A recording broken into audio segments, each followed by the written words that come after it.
Amen. Est-ce que vous dites Amen? Amen. Il a ajouté au verset 15, il dit, mais si vous ne pardonnez pas aux hommes, votre Père Céleste ne vous pardonnera pas non plus vos offenses. Donc si vous prenez Matthieu 6, 14 et 15, ça veut dire que le pardon de Dieu est subordonné à votre pardon envers les autres. Je ne sais pas si vous comprenez ce que j'ai dit. Amen. Le pardon de Dieu envers vous est subordonné à votre pardon envers les autres. Si vous pardonnez facilement aux autres, à ceux qui vous font du mal, Dieu vous pardonnera aussi facilement vos péchés et vos offenses. C'est pourquoi ça ne sert à rien d'aller vers Dieu et lui dire, Seigneur, pardonne-moi. Si toi, tu sais que tu as quelque chose, il y a quelqu'un là dans ton cœur.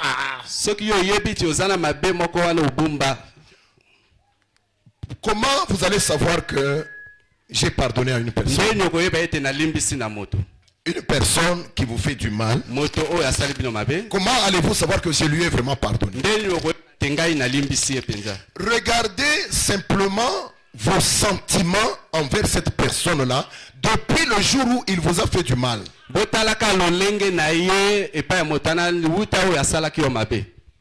Est-ce que l'église me suit? Amen. Grâce délivrante, est-ce que vous me suivez? Amen. Regardez vos sentiments envers cette personne. Si vous sentez que quand la personne vient devant vous, vous êtes embarrassé. C'est comme si vous ne voulez pas le voir devant vous. Même sur le chemin, c'est comme si il ne fallait pas qu'il passe par mon chemin. Ça veut dire que vous n'avez pas encore pardonné à cette personne. C'est simple, hein? C'est comme à l'école primaire 1 plus 1 égale 2. Mais sachez que votre vie dépend de ce que je suis en train de vous dire. Nous avons dit cette année, ce sera l'année du pardon. Parce que je vois, le Seigneur m'a montré qu'est-ce qui bloque et qu'est-ce qui va vous bloquer. Il m'a placé sur le haut de la tour comme la sentinelle pour que quand je vois quelque chose, je vous avertisse. Amen. Amen. Nous devons nous débarrasser de ces choses que nous gardons contre nos frères et nos sœurs parce qu'ils nous ont fait du mal. Nous devons nous en débarrasser. C'est la seule façon pour que nous puissions avancer nous-mêmes. Amen. Amen. Dites encore, Seigneur, donne-moi un cœur qui pardonne. Jésus n'est pas venu pour nous parler de ça en vain. C'est lui, Dieu. Même quand il dit votre Père Céleste, si vous pardonnez à ceux qui vous ont offensé, votre Père Céleste aussi vous pardonnera. Quand il dit votre Père Céleste, c'est lui-même. C'est lui, nous demandons pardon à Jésus. Seigneur, pardonne-moi. Regardez Jésus comment il était. Oh là là. J'aime que l'esprit qui était en Jésus-Christ soit dans chacun de nous ici. Jésus-Christ de Nazareth n'était pas un rancunier. Il ne gardait pas les griefs contre les gens qui lui ont fait du mal. Je vous ai toujours donné l'exemple de la croix. Quand Jésus était à la croix, il était à la croix. Mes frères et sœurs, j'ai lu Frère Branham dire, il n'y a personne dans ce monde qui a souffert comme Jésus. Il y a des gens qu'on coupe. Il y a des gens qu'on écrase par des véhicules. Il y a des gens qui reçoivent les bombes sur eux. Mais malgré ça, frère madame dit, personne n'a souffert comme Jésus. Il était l'homme le plus clean, le plus innocent du monde. Mais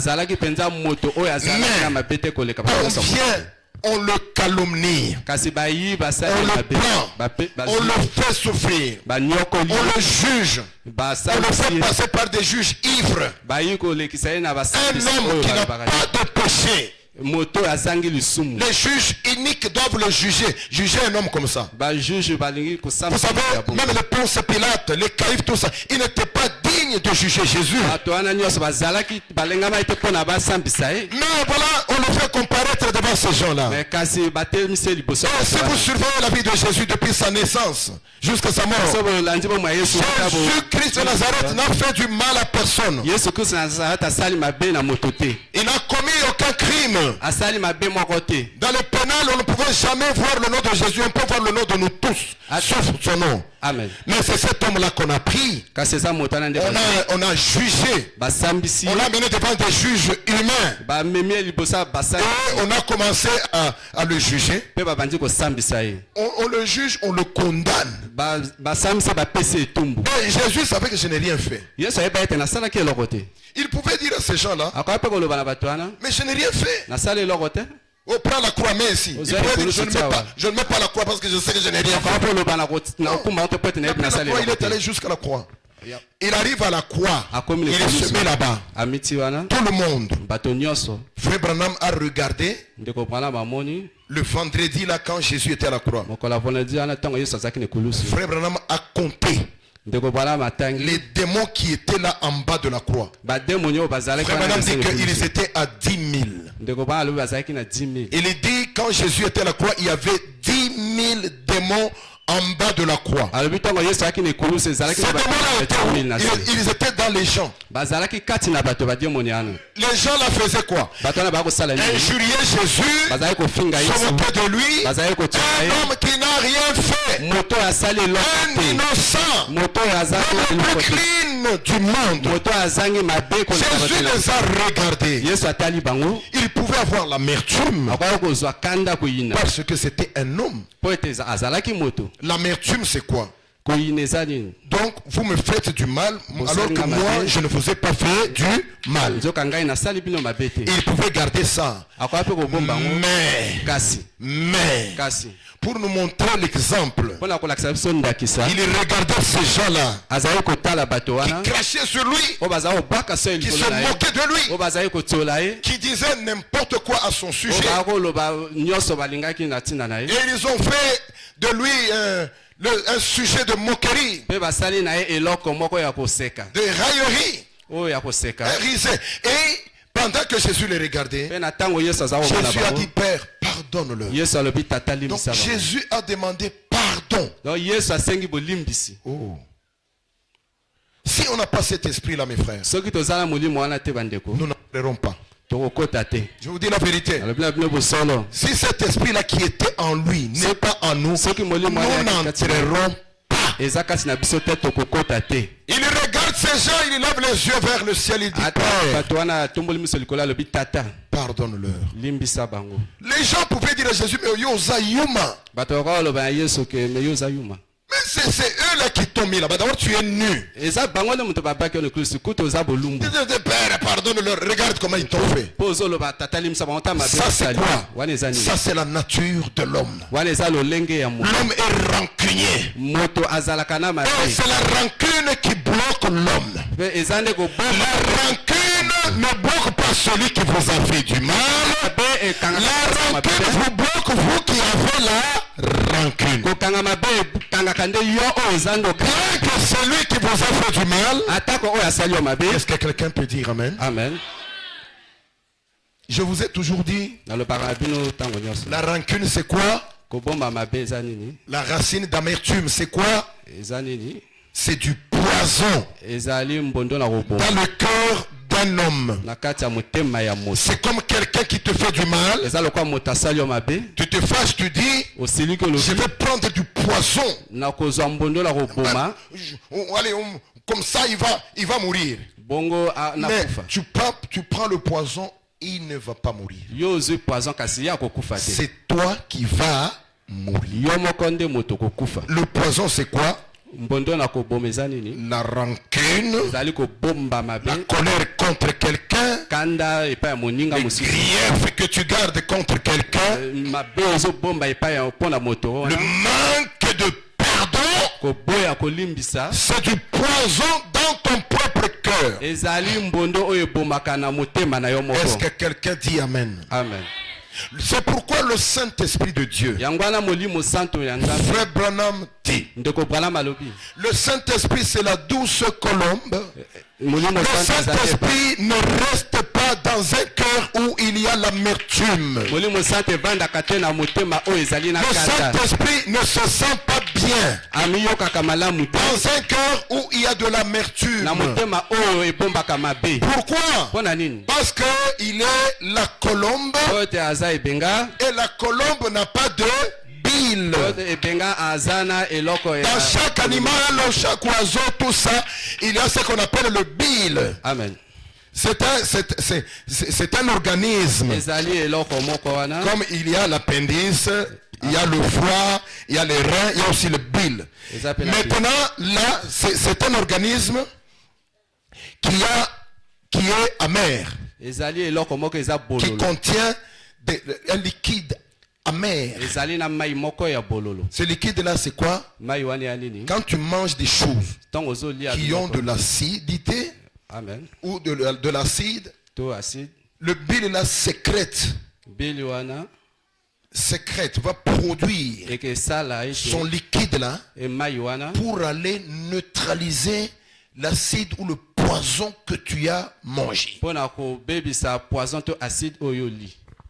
Mais dans une colombe, c'est le seul oiseau au monde où il n'y a point de bile. C'est-à-dire, cet oiseau-là, il doit s'arranger pour ne pas manger des choses qui ont du poison ou des choses qui ont l'acide ou quoi que ce soit. Parce que s'il mange ça, il n'y a pas un organisme en lui pour venir neutraliser le mal. La colombe va mourir. Voilà pourquoi dans sa nature, la colombe, vous allez la voir, elle va seulement manger les grains. La graine. Amen. Ou le grain. Et pas prendre. S'il y a la saleté, des choses pourries, vous allez voir le corbeau là-bas. C'est bon appétit. Le corbeau mange la saleté. Même s'il y a les mouches, le corbeau est là, il mange. Mais quand la colombe arrive, d'abord, dès qu'elle sent seulement l'odeur, la colombe est déjà partie. Et c'est sa nature. Frère Branham dit, le Saint-Esprit, c'est la colombe. Le Saint-Esprit, c'est la douce colombe. Quand le Saint-Esprit est en vous, vous aussi, vous n'accepterez jamais quelque chose qui a de l'acidité et du poison. Amen. Amen. Si le Saint-Esprit est en vous, vous n'accepterez pas quelque chose qui mettra l'amertume en vous. L'amertume dans une personne, c'est du poison dans votre cœur. Ça ne va pas vous aider. Ne croyez pas que si vous êtes fâché contre quelqu'un,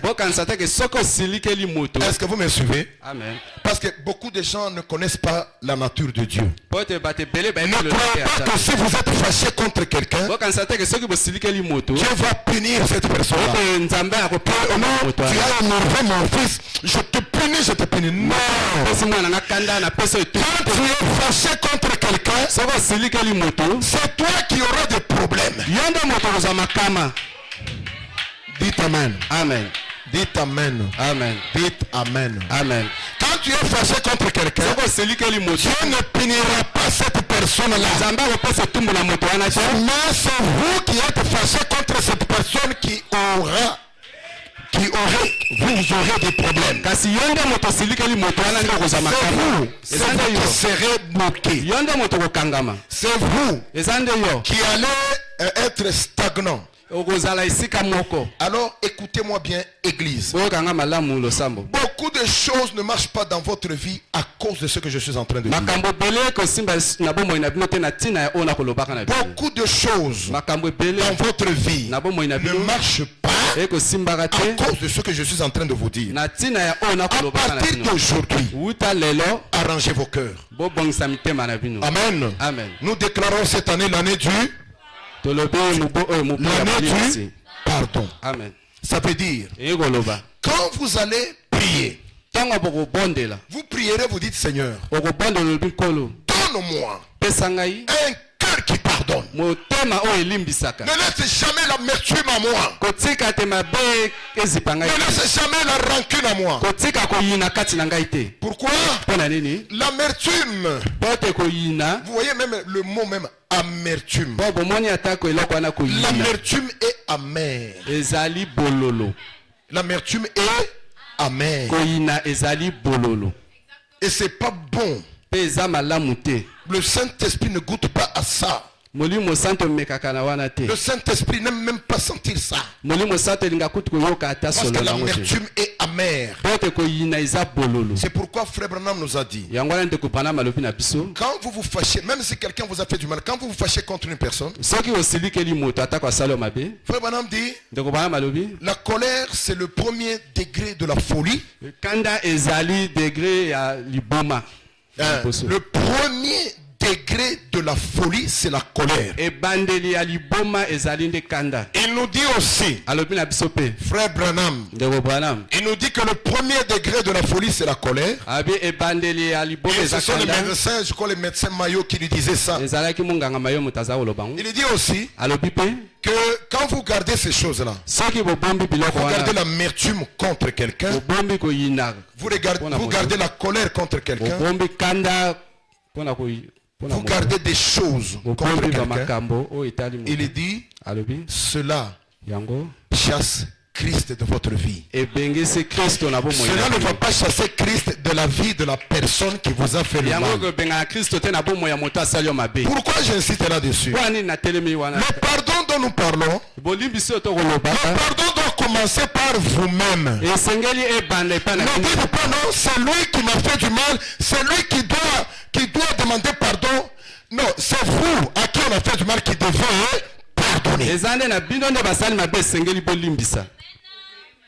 Si je pose la question dans cette église, qui est celui qui est juste, qui peut lever la main et dire que moi, je n'ai jamais rien fait du mal à personne? Personne ne peut lever la main, à moins que ce soit un voyou. Nous sommes tous coupables. Mais n'oubliez pas, dans notre culpabilité, le Seigneur nous a pardonné. Et si le Seigneur nous a pardonné, nous n'avons pas mérité ça. Qui a mérité le pardon de Dieu ici? Amen. Personne. Maintenant, si vous n'avez pas mérité le pardon de Dieu, mais il vous a pardonné. Maintenant, qui êtes-vous pour demander des comptes aux autres? Non, il m'a fait ça. Les comptes là, vous pouvez les demander aux autres, même dans votre propre cœur. Quand vous ne voulez pas parler à une personne parce que vous avez du mal, c'est un règlement des comptes. Quand vous ne voulez pas, même à l'église ici, on dit aux gens de sortir de se saluer, vous ne voulez pas saluer votre frère. C'est quoi? C'est un règlement des comptes que vous êtes en train de lui faire. Quand vous ne voulez même pas passer sur une avenue parce que vous voyez le frère là, il est là, moi, tu changes de... Tu fais un règlement des comptes. Amen. Dites Amen. Amen. Dites Amen. Amen. Nous tous, nous sommes sommes coupables. Et moi le premier. Je suis venu aujourd'hui. Je ne vous parle pas à vous, je me parle à moi-même. Et à la fin de la prédication, je vais vous demander à vous tous pardon pour tout ce que je vous ai fait. Il y a des gens, oh non, mais le pasteur n'a pas bien traité mon problème. Le pasteur, lui, il ne me considère pas. Le pasteur ne m'aime pas. Non. Si vous sentez ça, pardonnez-moi. Je vous demande pardon. Je suis aussi coupable. Mais je suis en train de vous enseigner, il faut que ça entre aussi en vous.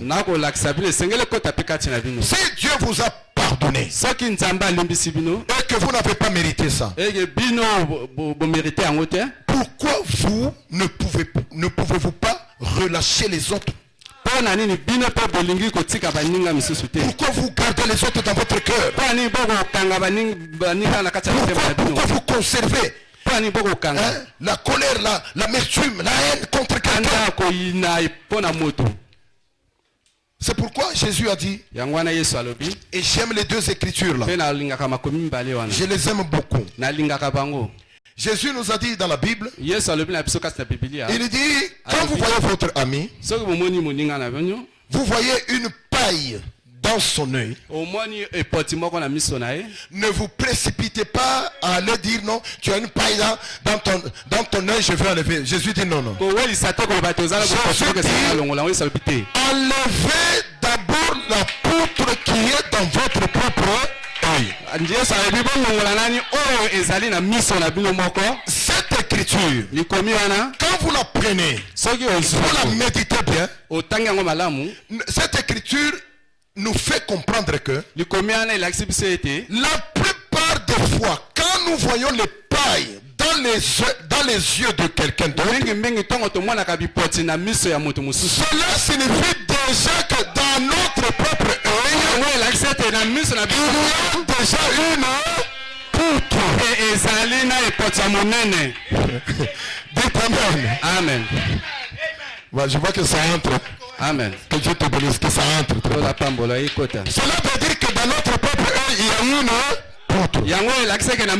Maintenant, reprenons encore l'écriture là. Jésus parle de la paille et de la poutre.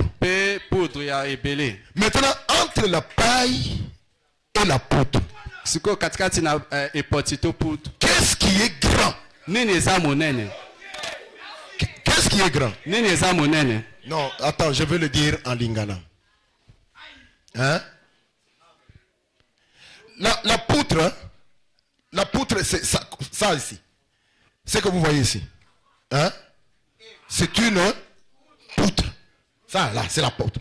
Une colonne. C'est des poutres. La paille, c'est quoi? Lititi. Yamoke. Est-ce que vous Hollande? Jésus était l'homme le plus sage de tous les hommes sur la terre. Jésus était plus sage que le roi Salomon. C'est pourquoi il a dit, il y a ici plus que Salomon. Même les mots qu'il utilise, ne les prenez pas à la légère. Ça a toujours une signification. Ozokotala liso ya moninga omoni kamwa lititi na kati ya liso. La première chose c'est quoi? C'est que dans l'ongolana lititi oza na kati ya liso na yo. Jésus a lobby avant salandengwana. C'est-à-dire que déjà d'ailleurs je vais d'ailleurs vous dire ça. Déjà ça veut dire qu'il y a déjà une poutre dans ton œil. Bon, entre mutu oyo azana lititi na mutu oyo azali na poutre. Poutre à lingala c'est quoi? J'étais à monene. Likonzi. Na kati ya liso na yo. Tolo banano na lingala. parmi batumi bale wana oyo eza na lititi ya moke na oyo eza na likonzi mobimba na kati ya liso na ye mutu nani oyo ifo koyokela ye mawa boloba bien te non boloba bien toza na bato mibale mutu ya liboso aza na lititi ya moke na kati ya liso na ye lititi mutu mosusu aza na likonzi na kati ya liso. C'est que parmi bato mibale wana nani oyo il faut koyokela ye mawa nani. Mais Jésus a le dit souvent na kati ya oui souvent mutu aza na likonzi oyo bino boyokeli ye mawa lelo ye mutu azalaka mutu ya liboso komona lititi na kati ya liso ya moninga. C'est pourquoi je vous dis, faites attention. Dites à Dieu, Seigneur. Dites avec moi, Seigneur, donne-moi un cœur qui pardonne. Ne soyez pas prêts à voir les fautes des autres, parce que vous aussi, vous avez des péchés parfois qui dépassent le péché de votre frère.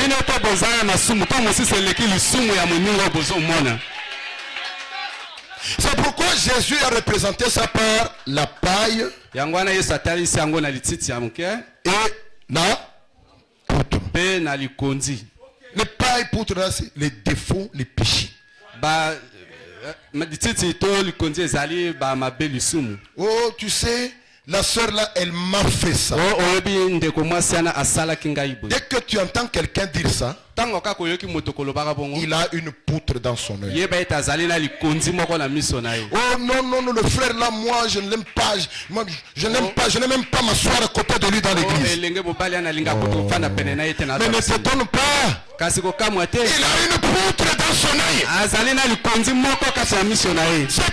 qu'il faut avoir pitié. Il faut avoir pitié de lui là. C'est qui a une poutre dans son œil qui voit la paille dans l'œil. Jésus ne ment pas. Amen. Amen. Soyons sérieux, est-ce que Jésus peut mentir? Est-ce que Jésus peut mentir? Même moi, votre pasteur, je suis un menteur. Mais Jésus ne ment pas. Les gens qui voient les pailles dans l'œil de leurs voisins sont souvent des gens qui ont des poutres dans leur œil.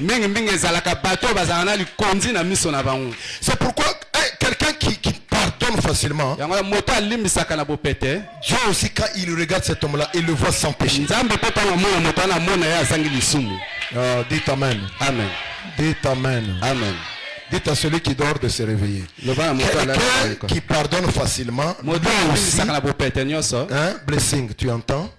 Quelqu'un qui pardonne facilement, lui aussi, il reçoit de Dieu le pardon. Quand Dieu le regarde, Dieu le voit sans péché. Pourquoi? Parce qu'il pardonne aux autres. Le fait qu'il ne voit pas de paille dans l'œil des autres, Dieu ne voit rien en lui. Il n'y a pas de poutre, il n'y a pas de paille. Est-ce que vous dites Amen? Amen. C'est la vérité. Ça, c'est la première écriture que j'aime beaucoup dans la Bible. Parce que cette écriture, elle a un enseignement quotidien que le Seigneur nous a donné. Amen. Amen. Regardez même quelqu'un qui a l'amertume contre quelqu'un. Vous allez voir que même quand vous venez pour prier, vous vous tenez là, oh Dieu, je te remercie. Vous n'allez pas bien dire ça. Hein? Si c'est la vérité, dites Amen. Vous n'allez pas bien le dire. Vous allez vous tenir là. Mais il y a la colère en vous contre votre soeur. Mais vous êtes devant Dieu. Oh Dieu, vraiment aide-moi. Vous n'allez pas, même vous-même, vous allez sentir que je ne le dis pas bien. Et quand vous sentez ça, ça veut dire que votre prière ne va nulle part. Votre prière est en train de tourner seulement là où vous êtes là dans votre chambre. Ça tourne votre prière monte, perce le nuage. Votre prière perce la voie lactée. Et arrive à Dieu. Il faut que votre cœur soit pur. Qu'il n'y ait pas quelque chose contre quelqu'un. Si quelqu'un a compris, qu'il dise Amen. C'est pourquoi à partir d'aujourd'hui, relâchez les autres. Relâchez-les. Si quelqu'un vous a fait du mal, relâchez-le. Relâchez, ça veut dire quoi? Pardonnez-lui. Et quand vous pardonnez, oubliez.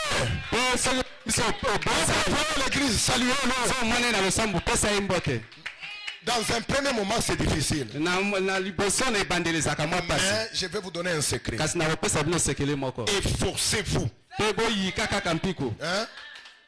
Frère Hubert, viens. Il m'a fait du mal. J'arrive à l'église là. Oh, frère Hubert m'a fait du mal. Bon, on commence à venir là. Quand on est au rang là-bas, on veut se saluer. Dès que je le vois là, je commence à causer avec le frère qui est ici. Je ne cause pas avec le frère. Ce que je fais, je lui fais un règlement de... Parce qu'il m'a fait du mal. À partir d'aujourd'hui, moi je vous conseille. Allez vers votre frère Hubert. Dans un premier moment, vous allez le saluer un peu avec... Mais dites malgré le... Moi je vais continuer à le saluer. Saluez-le. Après demain, saluez-le. Après, saluez-le. Vous allez voir qu'après... Vous avez vaincu le diable. Vous avez enlevé la poutre. Vous avez enlevé quoi? La poutre dans votre vie. Dans un premier moment, c'est difficile, mais commencez. Je vous recommande de commencer. Amen. Amen. Saluez-le. Demain vous le saluez. Après demain vous le saluez. Vous allez à la maison, vous priez pour lui. Vous allez voir 2 semaines, 3 semaines après, ça revient. Quand vous le voyez, il dit ah frère, on peut aller ensemble. On va prendre le bus ensemble. Vous voyez. Maintenant le diable vous regarde. Ils m'ont vaincu. Je voulais qu'il garde la rancune contre frère Hubert. Parce que le diable, même dans une église comme ça, le diable s'infiltre dans l'église par la rancune et la haine. Merci frère, moi je t'aime. Moi je n'ai pas de problème avec toi. Et je vous aime vous tous là. Amen. Amen. Est-ce que vous aimez votre frère? Moi si je dis je vous aime vous tous, je vais dire vous m'aimez? Non, je ne dis pas ça. Est-ce que vous aimez votre frère là qui vous a fait du mal? Ça c'est la question que je dois vous poser. Je ne veux pas dire que vous m'aimez. Non, vous allez dire, pasteur, amen, nous t'aimons. Est-ce que vous aimez votre soeur là? La soeur là qui vous a critiqué, est-ce que vous l'aimez?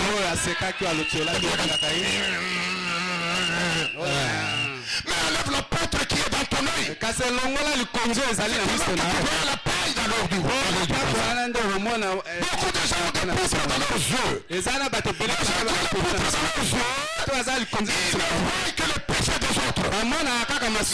Dieu ne vous a pas créé pour regarder le péché des autres. Pour voir le péché des autres.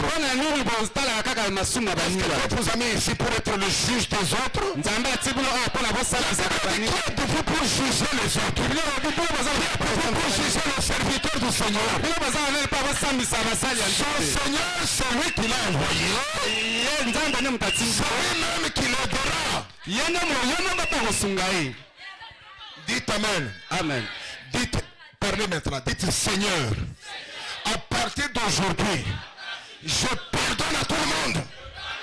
C'est l'année du pardon. Hein? C'est le premier dimanche. Les déclarations que vous faites aujourd'hui vont vous accompagner toute l'année. Les décisions que vous prenez aujourd'hui vont vous accompagner toute l'année. Seigneur, à partir d'aujourd'hui, je pardonne à ceux qui m'ont fait du mal. Dites ça de tout votre cœur. Je pardonne à mes ennemis. Je relâche chacun d'eux. Aide-moi. Je sais que c'est difficile. Même quand j'en parle, je sais que c'est difficile. Frère, je vous dis que c'est difficile.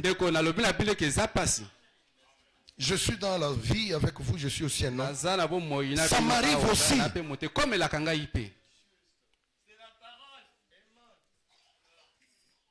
Je sais que c'est difficile. C'est difficile. Mais nous devons le faire. Parce que si vous ne faites pas ça, vous bloquez vous-même. Vous n'avancerez pas. Vous avez intérêt à le faire. Relâchez les autres. Pardonnez à celui qui vous a fait du mal. Pardonnez à votre soeur, même si elle vous a critiqué. Pardonnez-lui. Dites, Seigneur, ce n'est pas ma soeur qui a fait ça. Je sais que c'est le diable qui a fait ça pour que je puisse avoir une poutre dans mon œil. Moi, je ne veux pas de poutre dans mon œil. Je ne veux pas du tout ça. Dites même au diable Satan. Arrière de moi. Ne me laisse pas voir le péché de mes frères. Ne me laisse pas voir le péché de mes soeurs. Dites-lui ça. Est-ce que quelqu'un peut le dire ici? Amen. Dites Satan, arrière de moi. Ne me laisse pas voir le péché de mes frères. Voilà cette femme-là. Ça, c'est la deuxième écriture que j'aime. Chaque fois, ça me revient dans mes prières. Quand ça me revient, je pleure. J'ai envie de m'effondrer. Frère Branham dit, vous ne pouvez pas entrer dans la présence du Seigneur en train d'accuser quelqu'un d'autre. Non. Vous vous rendrez compte que c'est vous le premier coupable.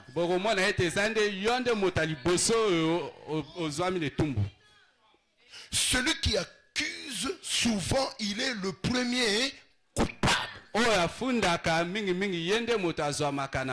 Ce principe est vrai.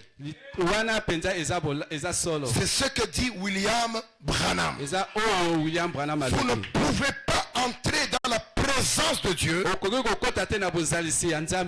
train d'accuser quelqu'un d'autre. Vous vous rendrez compte que c'est vous le premier coupable. Avant d'accuser quelqu'un d'autre, Dieu va sortir. Dieu va chercher d'abord la justice en vous. Quelle est cette justice qui accuse cet autre-là? Et dès que Dieu va chercher la justice en vous, vos péchés vont sortir devant lui. Pitié pour celui qui accuse quelqu'un d'autre. Vous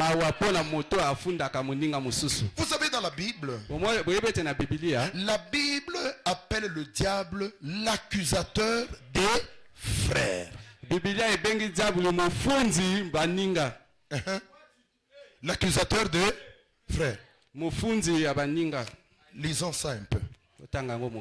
Parce qu'il faut qu'on continue. Il faut qu'on continue avec le pardon. Cette année, c'est l'année du pardon. Peu importe ce qui va arriver là. Allons un peu dans Apocalypse chapitre 12, je crois.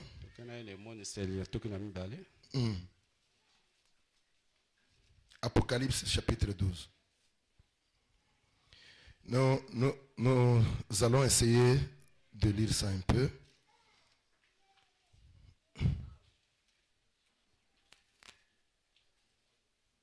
Voilà.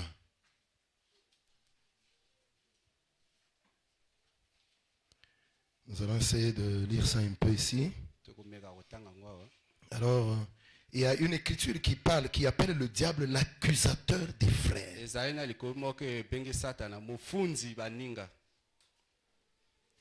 Voilà. Nous sommes au verset 10. Commençons au verset 9. Apocalypse chapitre 12, verset 9.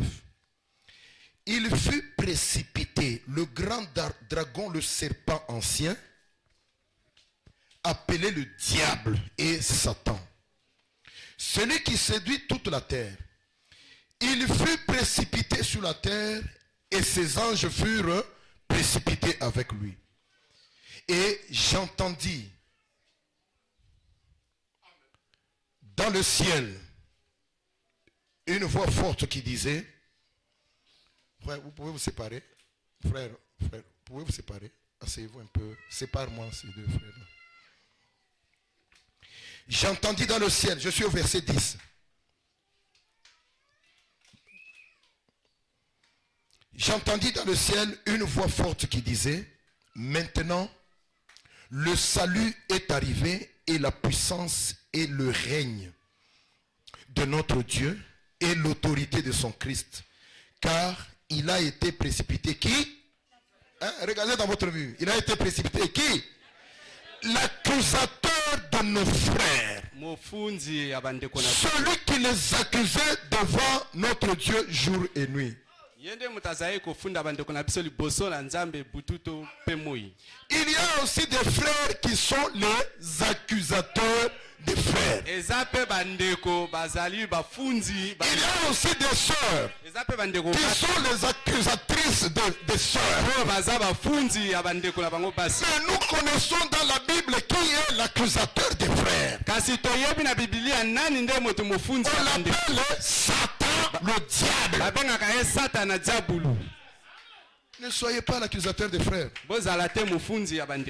Nous avons lu dans l'Ancien Testament, c'était dans Zacharie, cherchons ça un peu. Dans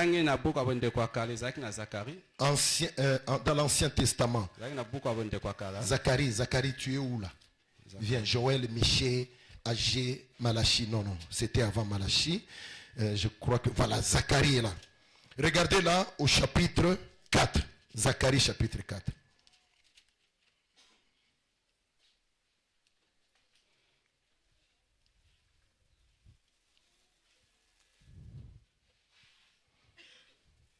Alors si quelqu'un peut trouver cette écriture, il peut nous dire. Il y a ici ce même ange-là dont on parle dans l'Apocalypse. Il s'est tenu là avec Josué, je crois que c'est dans Zacharie. Si ce n'est pas chapitre 4, c'est chapitre 3. Je sais qu'on va retrouver ça. Il était en train d'accuser Josué. Voilà. Je suis au chapitre 3. Nous sommes dans Zacharie chapitre 3.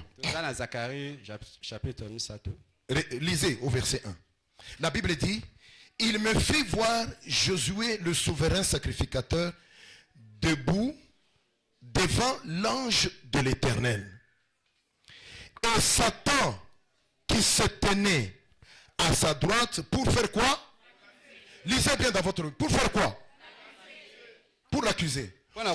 Pourquoi il accuse? C'est-à-dire que moindre péché, il veut accuser. Parce que Satan a une grande poutre dans son nez. Et c'est cette poutre qui fera que Satan sera brûlé en enfer. Souvent les gens qui voient le péché des autres, ce sont des gens qui ont plus de péché que ces gens-là. Souvent les gens qui accusent les autres sont les premiers coupables. Je relis. Il me fit voir Josué le souverain sacrificateur debout l'ange de l'Éternel et Satan qui se tenait à sa droite pour l'accuser. Mais regardez maintenant ce que Dieu a fait. L'Éternel dit à Satan, que l'Éternel te réprime, Satan. Que l'Éternel te réprime. Lui qui a choisi Jérusalem. N'est-ce pas là un tison arraché du feu? Or, Josué couvert de vêtements sales et il se tenait debout devant l'ange. Josué avait réellement tort. Il se tenait devant l'ange avec des habits sales. Et Satan est venu. Oh, tu regardes comment il est. Dieu ne suit pas ça. Dieu dit que l'Éternel te réprime. Au verset 4. L'ange prenant la parole dit à ceux qui étaient devant lui, ôtez-lui les vêtements sales. Puis il dit à Josué, vois, je t'enlève ton iniquité. Amen. Et je te revais d'habits de fête. Amen. Amen. Amen. Celui que tu es en train d'accuser devant Dieu, tu ne sais pas quelle relation il a avec Dieu. Peut-être que Dieu a déjà ordonné aux anges d'enlever son iniquité. Peut-être que Dieu a déjà ordonné aux anges d'enlever ce qu'il a fait. Mais pendant ce temps-là, tu es toujours là. Il a fait. Il a fait. Il a fait. Accusateur des frères. Que l'Éternel te réprime.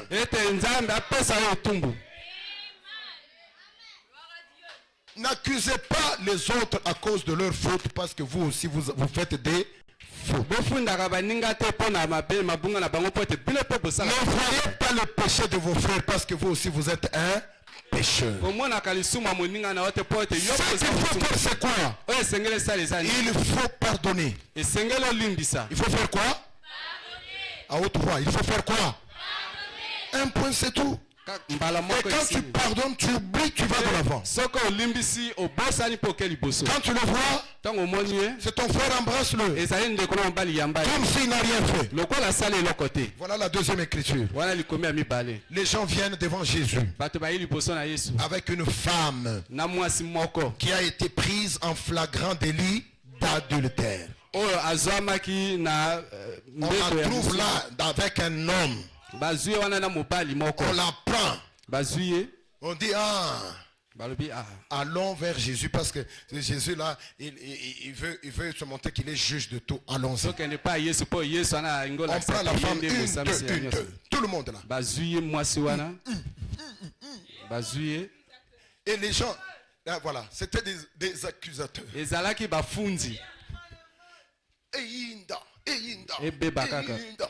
Souvent batoa ba yindi saka bango essaye yindi déjà côté na bango là. Amen. Le loi ko kufa lelo. Ils arrivent devant Jésus. Moi je vous ai dit que Jésus c'est un Dieu bon. Notre Dieu c'est un bon Dieu. Il n'est pas comme vous et moi. Nous sommes méchants. Nous sommes méchants. Enlevons notre méchanceté. Quelqu'un peut dire, Seigneur, enlève ma méchanceté. Non, dis ça de tout ton cœur, enlève ma méchanceté. Jésus voit. C'est quoi? C'est quelle chanson ça? On voit que les gens viennent avec une femme. Maître, notre loi. Donc on commence à enseigner à Jésus la parole, alors que lui-même il était la parole faite chair. Notre loi dit, pendant que celui qui accusait disait ça, les autres disaient, notre loi dit qu'une femme comme ça, qui a été prise en flagrant délit d'adultère, nous devons prendre des pierres et la lapider. Et c'est vrai. Si vous lisez dans la loi de Moïse, c'était écrit comme ça. Les gens répètent la parole devant Jésus. La parole faite chair. Mais regardez maintenant comment la parole faite chair a géré sa propre parole. Jésus n'a pas dit bravo. Non, vous connaissez les citations. J'aime les gens qui connaissent les citations. Mais ça va vous dire que beaucoup de gens qui connaissent les citations iront en enfer. Je vous dis la vérité. Beaucoup de gens iront en enfer avec des citations. La parole de Dieu, ce ne sont pas des citations. La parole de Dieu, c'est l'amour. La parole de Dieu, c'est la vie. La parole de Dieu, c'est le pardon.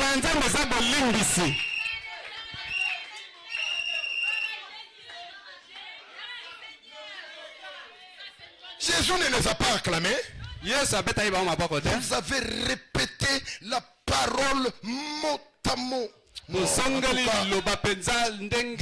une bonne église. Jésus n'a pas dit ça. Lui-même la parole faite.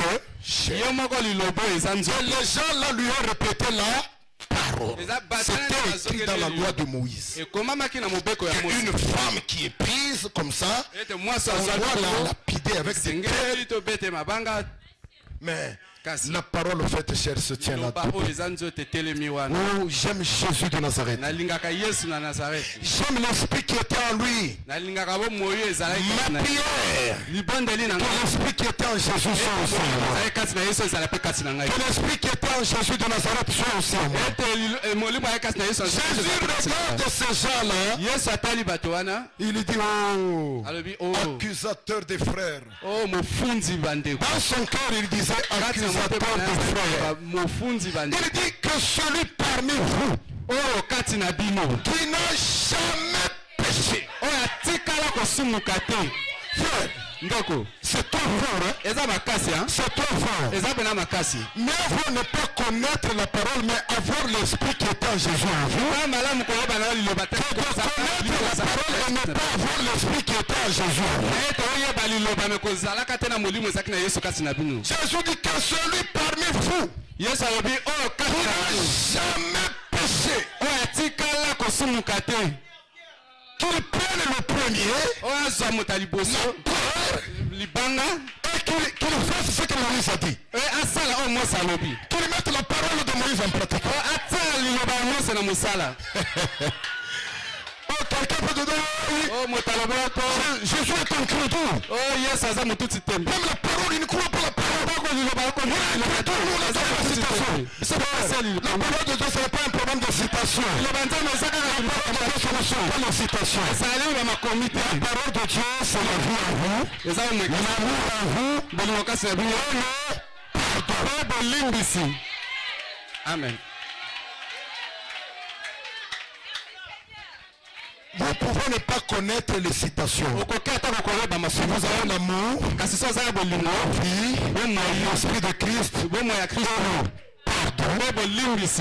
Vous avez tout. Et quand Jésus a dit ça, les gens maintenant qui voyaient la paille dans l'œil de la femme là, ils se sont maintenant retournés pour regarder dans leurs propres yeux. Celui-là avait une poutre de 1 km. Il était le premier à fuir. L'autre avait une poutre de 20 mètres. L'autre avait une poutre de 1 mètre. Tous se sont partis. Pourquoi? Accusateur de frères. Toujours voir le péché des autres. Toujours accuser les autres. Jusqu'à ce que même le dernier, lui aussi il était resté là, il voit. Moi j'ai une poutre de 10 cm. Mais la femme qui a commis adultère, elle n'a qu'une paille. Même 10 cm, je m'en vais. Jésus se réveille, il n'y avait plus personne. Écoutez ce que Jésus a dit à cette femme. Jésus dit, où sont ceux qui t'accusaient? En d'autres termes, où sont tes accusateurs? Ne soyez pas les accusateurs des frères. C'est le travail du diable. Celui qui a accusé Jésus devant l'ange de l'Éternel. Celui qui accuse le frère pendant les âges de l'Église. Mais sa fin, c'est quoi? Il sera précipité. Amen. Jésus dit. Jésus n'a pas dit. Bon, comme tes accusateurs sont partis, alors tu sais, moi, ce que tu as fait là, Jésus le dit, moi non plus. Oh. Moi non plus, je ne te condamne pas. Dites-moi frère, est-ce que cette femme avait commis adultère? Oui ou non? Répondez-moi, répondez-moi. Cette femme-là qui était devant Jésus, est-ce qu'elle avait commis adultère? Oui ou non? Oui, elle a commis adultère. Mais Jésus a dit, moi non plus, je ne te condamne. Amen. Amen. Amen. Amen. Amen. Amen. Jésus a lâché le pardon. Vous aussi lâchez le pardon. Dans n'importe quelle situation, lâchez le pardon. Dans n'importe quelle circonstance, lâchez le pardon. Moi non plus, je ne te condamne pas. Va et ne pêche plus. Je peux m'imaginer cette femme-là. Vous savez cette femme-là c'est qui? C'est vous là. Oh non, non pasteur, ce n'est pas moi. Moi je n'ai jamais commis adultère. Mais les mensonges que tu m'as là et l'adultère là, mais c'est la même chose que vous avez encore. Le péché reste péché. Écoutez-moi, cette femme-là, c'est vous. Cette femme-là, c'est vous. Je peux m'imaginer, elle se relève. Elle voit la mort qui était en train de venir. La mort passe.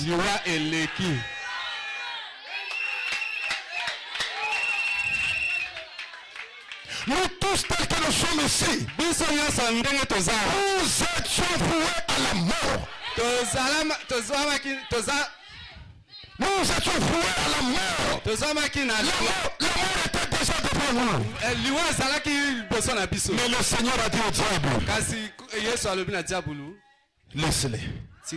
J'ai versé mon sang pour eux. Je m'imagine maintenant quand cette femme s'est levée. Elle regarde Jésus. Un homme saint. Qui n'a jamais péché. Par un seul mot de sa bouche, la mort est passée. Je me demande quel a été le comportement de cette femme à partir de ce jour-là.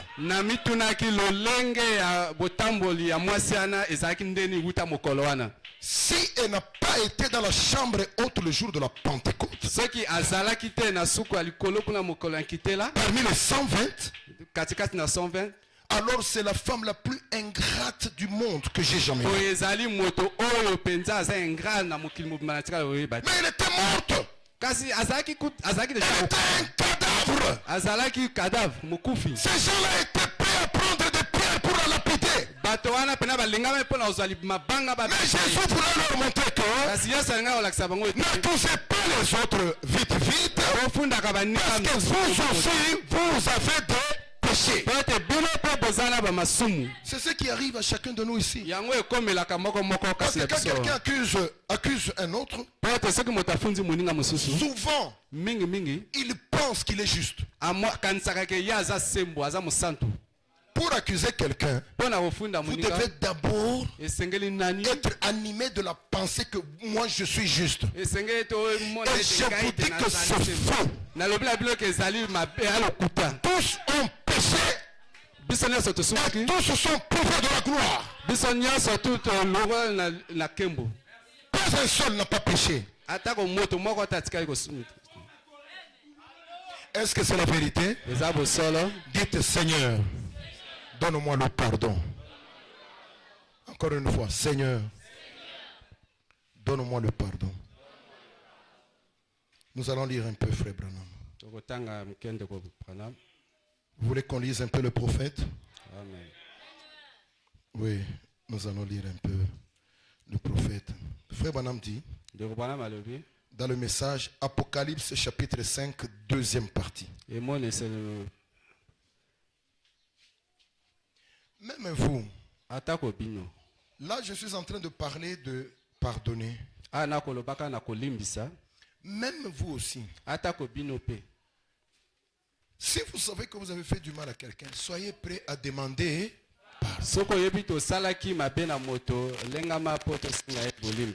Demander pardon à quelqu'un, ce n'est pas être yuma. Ce n'est pas être zoba. Ce n'est pas que quand vous demandez pardon à quelqu'un, donc, à comment on a eu pamba.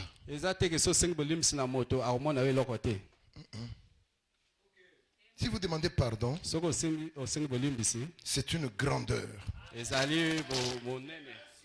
Un homme qui est grand, il sait descendre et s'humilier. Si vous voyez un homme qui ne descend jamais, cet homme-là est petit devant de petit de petit. Mais quand vous voyez un homme qui s'humilie, qui est capable de demander pardon chaque fois qu'il fait un mal, cet homme-là est grand. Est-ce que vous avez écouté? Un homme qui sait s'humilier et demander pardon aux autres, cet homme-là est grand. Parce que c'est la grandeur qui fait l'humilité. C'est l'humilité qui fait la grandeur d'une personne. Dites Amen. Amen. Dites Amen. Amen. Dites Amen. Amen. Frère Branham dit dans ce message ici, Apocalypse chapitre 5, deuxième partie. Amen. Paragraphe 58 et 59. Il dit Amen. Merci, frère Ben Brillant. Eh bien, c'est exactement 3 points de suspension. Je suis content que vous ayez dit cela, frère Ben.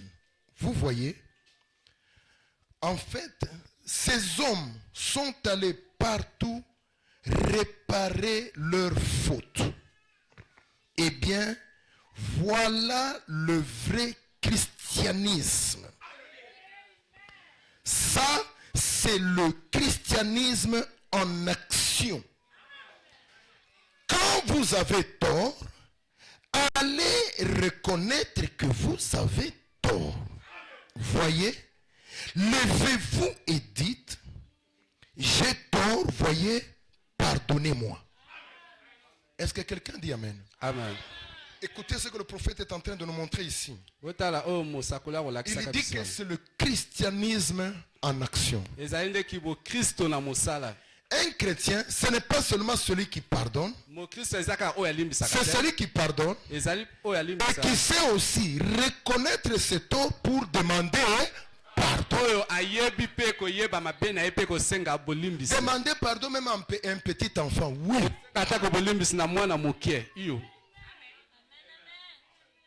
Ça, c'est le problème que nous avons avec les hommes. Les hommes ne demandent jamais pardon à leurs femmes. Non, c'est moi le chef ici. Qu'elle reste comme ça. Dictateur Mokoboye. Dictateur. Et tu veux que Dieu te pardonne tes péchés?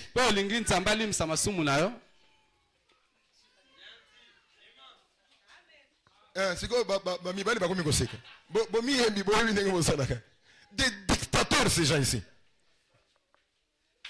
Votre femme, la femme que vous avez à la maison, c'est une aide que Dieu vous a donnée. La Bible nous dit, homme, soyez sages dans vos rapports avec vos femmes. Parce que la femme, c'est un être faible.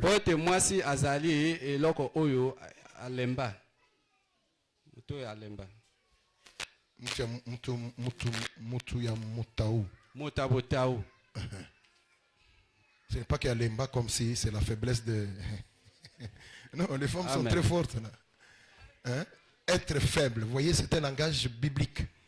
Hein? Ça veut dire que c'est une personne qui peut commettre facilement des erreurs, mais soyez sages. Amen. Amen. Et quand vous avez fait aussi un tort devant votre femme, allez lui demander pardon.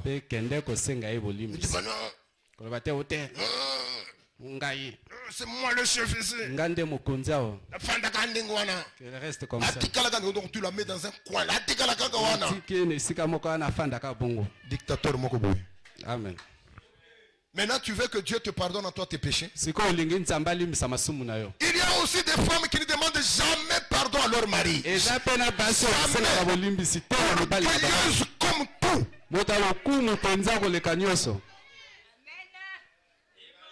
Nani, Ngai.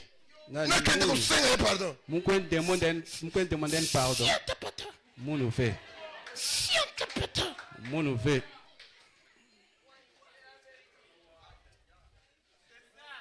Donc yo aux sœurs en Christ au senga ka jamais mobali na yo pardon. Donc aux mon sang pour la katia mariage.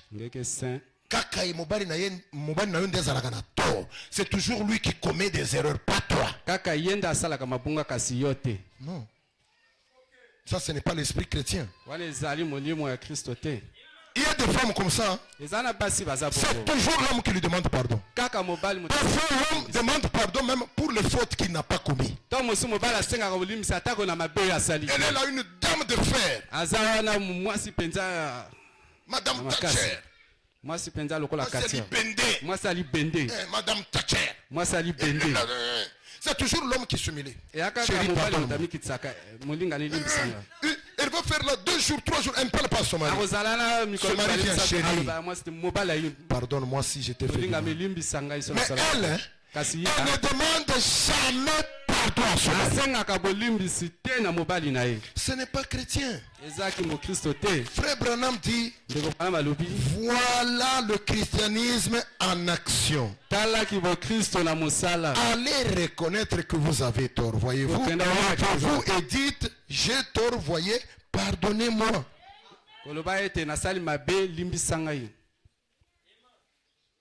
Amen. Amen. Vous savez, même quand Jésus nous a appris à prier, là je vais lire dans Luc au chapitre 11.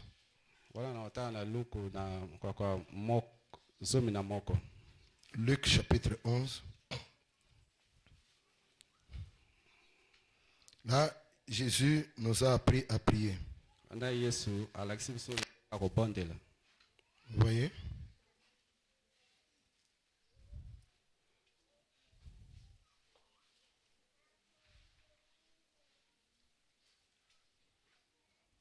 La Bible dit, au verset 2, au verset 1, Jésus priait un jour en un certain lieu. Lorsqu'il eut achevé, lorsqu'il a terminé, un de ses disciples lui dit,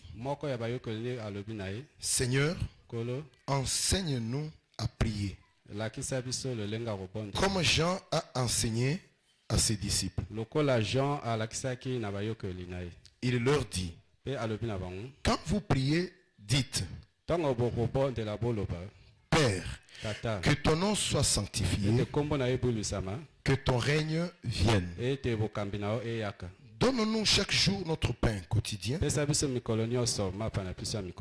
Verset 4 là.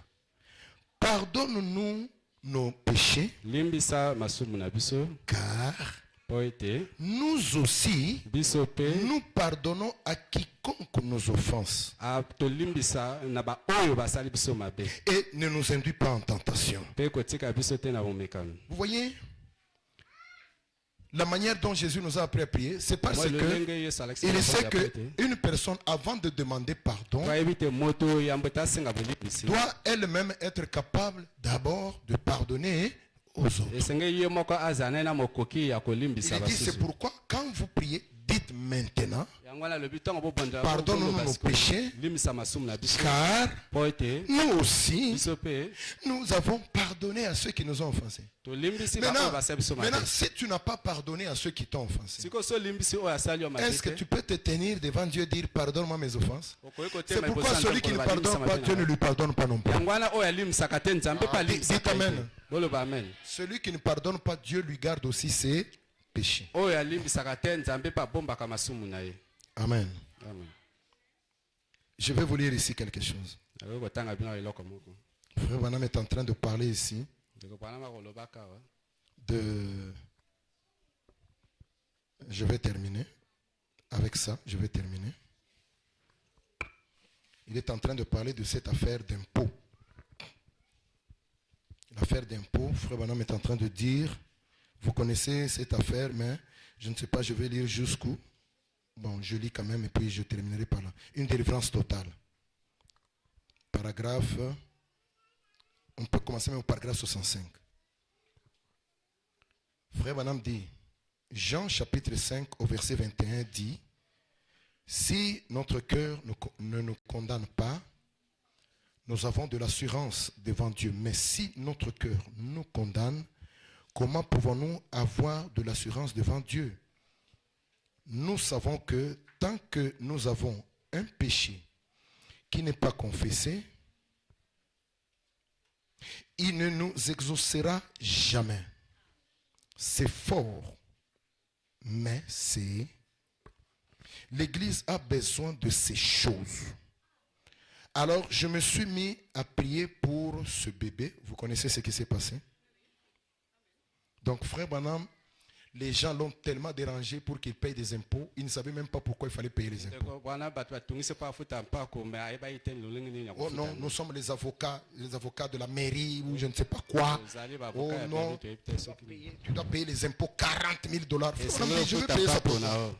Oh non, pour l'argent que tu as dépensé. Moi, il dit quel argent j'ai dépensé. Oh, tel jour-là, il y avait une femme là, sa maison a brûlé. Tu l'as aidé avec un chèque.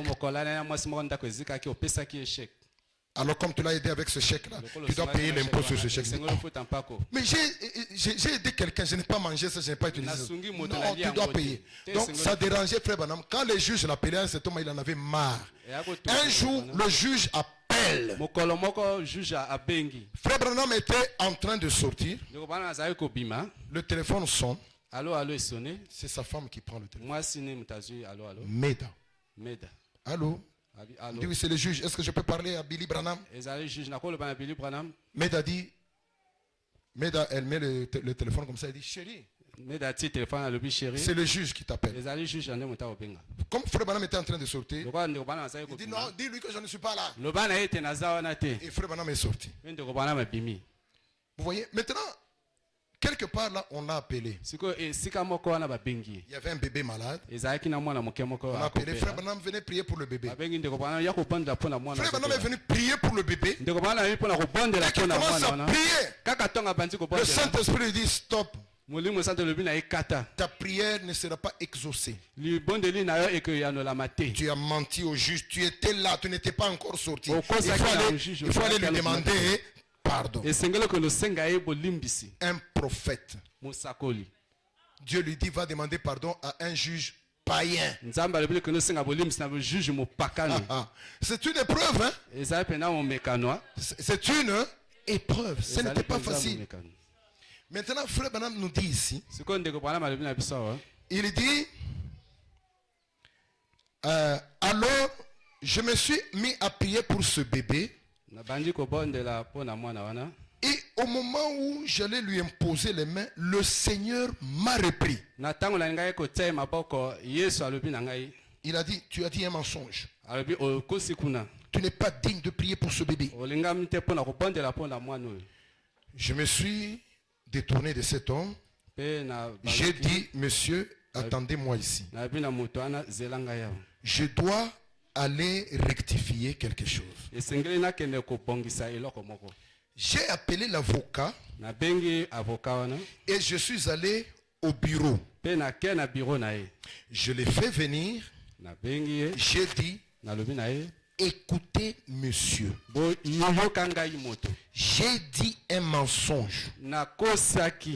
J'ai fait mentir ma femme. Elle a dit que je n'étais pas là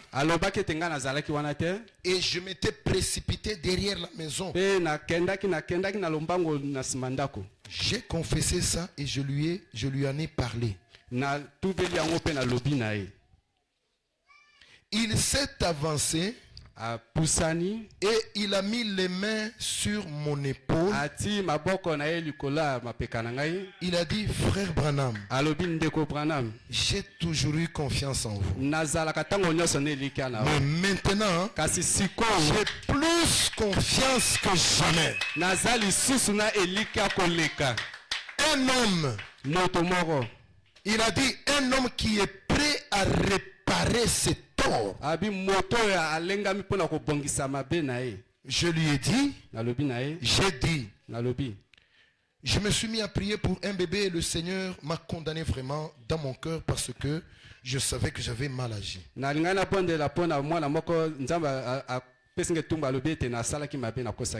le lendemain, ma femme m'a dit, où vas-tu? J'ai dit, je vais à ma caverne, là où il priait. Et je suis allé à ma caverne, au nord de Charleston. Charlestown. Amen. Là, j'y vais depuis des années. J'y suis allé et j'ai prié toute cette journée-là. Oh Dieu, ne me laisse plus jamais faire une chose pareille. Pardonne-moi Seigneur, car au moment où j'allais imposer les mains aux malades pour prier, là j'ai eu la condamnation. Vers 3 heures de l'après-midi, je suis sorti. Il y a un gros rocher là. Il y a un gros rocher là. Je suis monté sur ce rocher et je regardais en haut en direction de l'est. Mes mains en l'air, je louais le Seigneur. C'était tellement calme là-bas. J'ai dit, Seigneur, si seulement une fois tu es passé près de Moïse, il a dit que quand tu l'avais caché dans le creux du rocher, que ça ressemblait au dos d'un homme.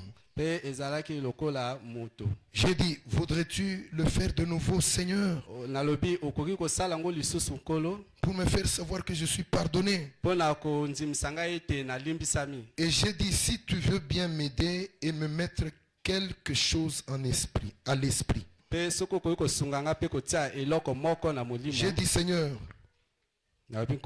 je ne suis pas très fort mentalement parce que je n'ai pas d'instruction. J'essaye de te servir. Tu connais mon cœur. Je n'ai pas dû faire cela. Je ne voulais pas faire ça. On aurait dit que j'étais en train de perdre la tête tellement j'étais nerveux. Et j'ai fait ça sous l'impulsion du moment.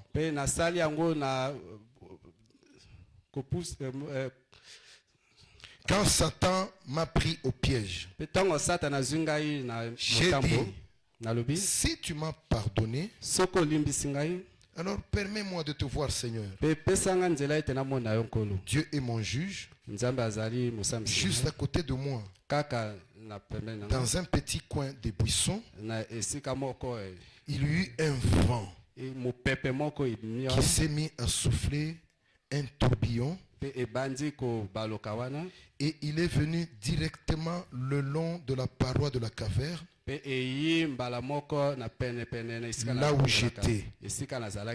Et il est parti à travers le bois. Oh frère, une paix qui surpasse toute tranquillité m'a envahi. Et j'ai crié, j'ai pleuré, j'ai poussé des cris. Je sais que mes péchés ont été pardonnés.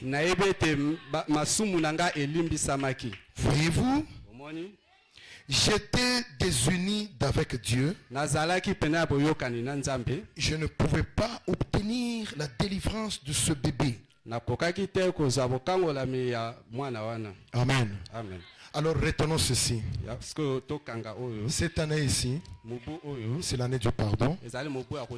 Moi, le premier, en tant que votre pasteur, je me tiens ici, sincèrement, avec tout mon cœur, sans hypocrisie. Je demande pardon à cette église pour tout ce que j'ai fait qui ne vous a pas plu. Si j'ai fait, j'ai dit ou quoi que ce soit qui vous avait énervé, pardonnez-moi.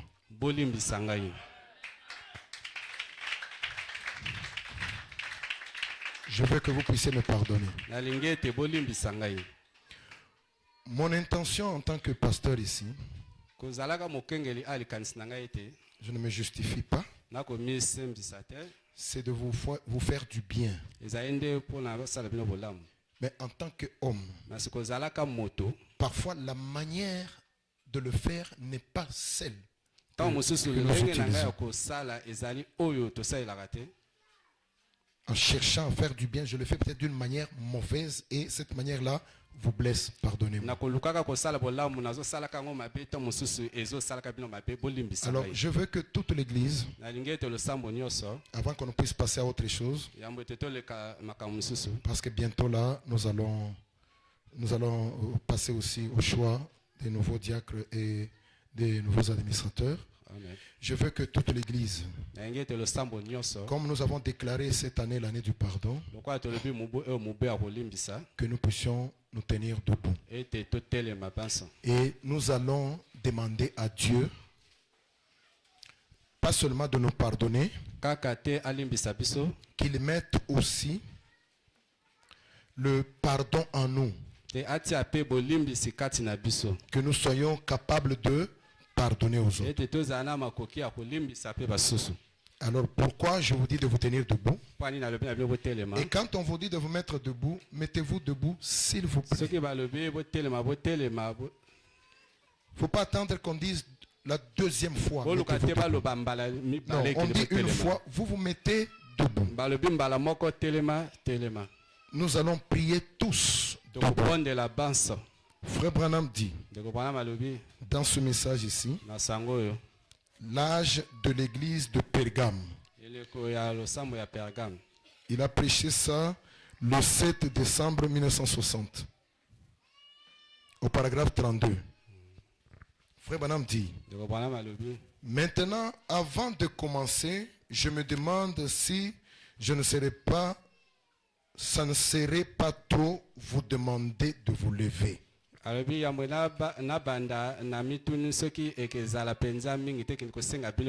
Savez-vous pourquoi j'aime me lever pour prier?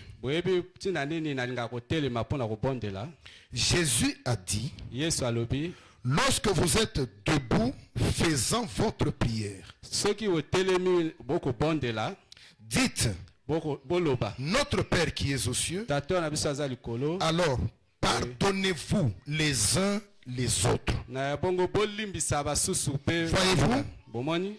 Et une fois Gédéon a choisi son armée en séparant ceux qui s'étaient baissés, qui s'étaient mis à genoux et avaient la paix l'eau. avaient l'appel. Et de ceux qui s'étaient tenus debout et avaient porté l'eau à la bouche. Vous voyez?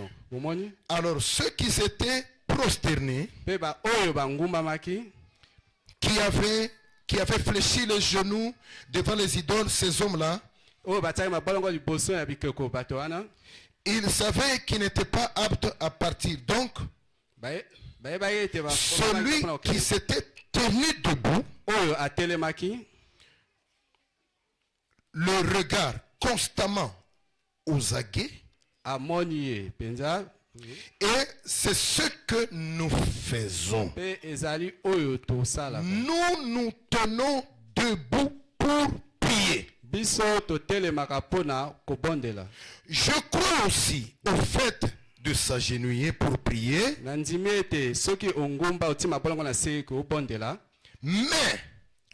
je pense que se tenir debout pour prier signifie vraiment quelque chose pour nous.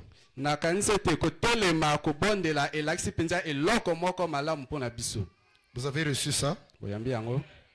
C'est le prophète. Donc chacun de nous va maintenant prier. Nous allons demander pardon à Dieu pour nos péchés. Et nous allons dire à Dieu, Seigneur, donne-nous aussi un cœur qui pardonne. Pour que nous puissions avancer dans notre vie. Normalement, quand je parle comme ça, le pianiste devait déjà être là. Il ne faut pas que, quand j'entends le cantique, c'est à ce moment-là que tu vas commencer à regarder les fils et tout ça. Non. On se met debout, c'est pour prier. Le pianiste doit être là. Tu dois déjà commencer à donner la gamme.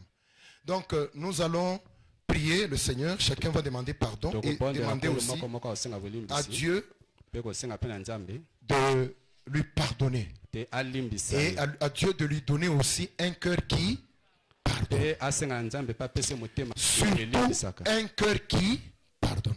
Parce que le cœur qui pardonne fera que Dieu va vous pardonner automatiquement. Si vous lâchez le pardon, vous pardonnez aux autres, peu importe ce qu'ils ont fait. Si vous pardonnez aux autres, Dieu va automatiquement vous pardonner aussi.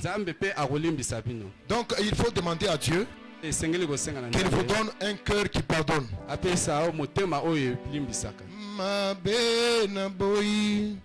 Kosala yangunde nazali kosala bola monalingi kosala solona koki